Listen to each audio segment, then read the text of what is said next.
Hi hello எல்லோரும் எப்படி இருக்கீங்க? இன்றைக்கி நம்ம டே 8 பிஸ்னஸ் டிப்ஸ் தாங்க பார்க்க போகிறோம். ஆக்சுவல் வந்து லாஸ்ட்டு வீடியோவில் சொல்லியிருந்தேன் நான் மேக்ஸிமம் கடன் வாங்காமல் பிஸ்னஸ் ஸ்டார்ட் பண்ணுங்கன்னு சொல்லி. பரவாயில்ல, வீடியோ பார்த்துட்டு கால் பண்ணியும் கேட்குறீங்க, மெசேஜ்லேயும் கேட்குறீங்க. ஒரு சிஸ்டர் கேட்டாங்க வந்துட்டு கடனே நீங்கள் வந்து ஜுவல் லோன் இந்த மாதிரி சொல்கிறீங்க, இன்றைக்கி யார் எல்லோரும் நகை வச்சுட்டு உட்காந்துருக்கா, அதுக்கப்புறம் வந்துட்டு எந்த பேங்க்கில் வந்து போகணுன்னு லோன் கொடுக்குறாங்க, எப்படி கடன் வாங்காமல் வந்துட்டு பிஸ்னஸ் பண்ணுறது அப்படின்னு கேட்டாங்க. எல்லோரும் வாஸ்தவமான கேள்வி தான், கடன் வாங்காமல் பிஸ்னஸ் பண்ண முடியாது. பட் ஆக்சுவல் நான் சொல்ல வந்தது என்னென்னா வந்துட்டு, நீங்கள் வந்து இப்போ ஒரு 1000 ரூபா இன்வெஸ்ட் பண்ணுறீங்கன்னா ஒரு 900 கையில் வச்சுட்டு 100 ரூபா கடன் வாங்குங்க. இந்த கடன் வந்துட்டு பிஸ்னஸ்க்கு வந்துட்டு உங்களுக்கு வந்துட்டு ஸ்மூத்தாக கொண்டு போகும். சரியா? நீங்கள் 100 ரூபா கையில் வச்சுட்டு 900 கடன் வாங்கி அந்த பிஸ்னஸ் பண்ணிங்கன்னா ப்ராமிஸாக வந்துட்டு அந்த பிஸ்னஸை நம்மளால் டெவலப் பண்ணவே முடியாது. ஏன்னா இன்றைக்கி நீங்கள் பிஸ்னஸ் நடந்தாலும் நடக்காட்டியும் நீங்கள் இப்போ 900 வாங்கின அந்த சிஸ்டத்துக்கு வந்து நீங்கள் அன்னைக்கு உண்டான இன்ட்ரெஸ்ட் வந்து எடுத்து வைக்கணும்.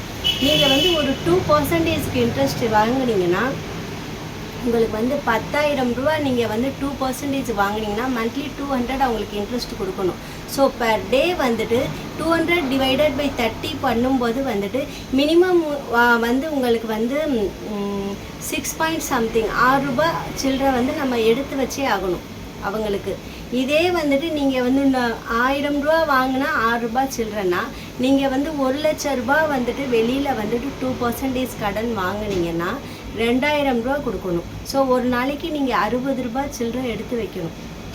2% இன்ட்ரெஸ்ட்டுங்கிறது வந்து இன்றைக்கி யாருமே வந்துட்டு நமக்கு கொடுக்குறதில்ல. மினிமம் 5-7 அப்படி தான் இருக்காங்க. ஸோ யோசிச்சு பாருங்கள்.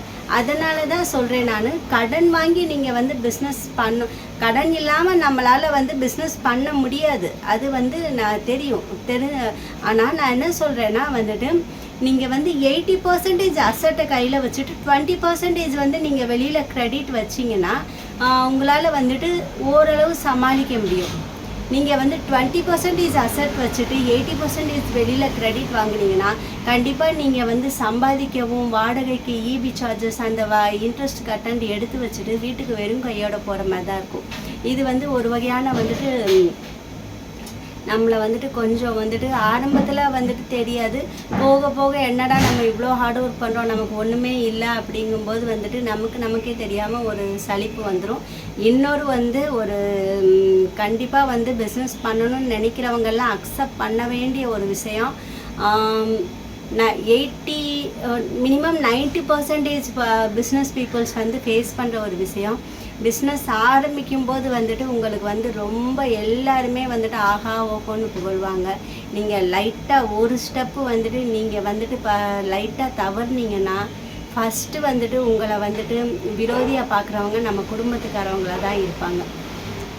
அது ஹஸ்பண்டாக இருக்கலாம், பிள்ளைகளாக இருக்கலாம், மாமனாராக இருக்கலாம், மாமியாராக இருக்கலாம், அம்மாவாக இருக்கலாம், அப்பாவாக இருக்கலாம், யாராக கூட இருக்கலாம், கூட பிறந்தவங்களாக இருக்கலாம்.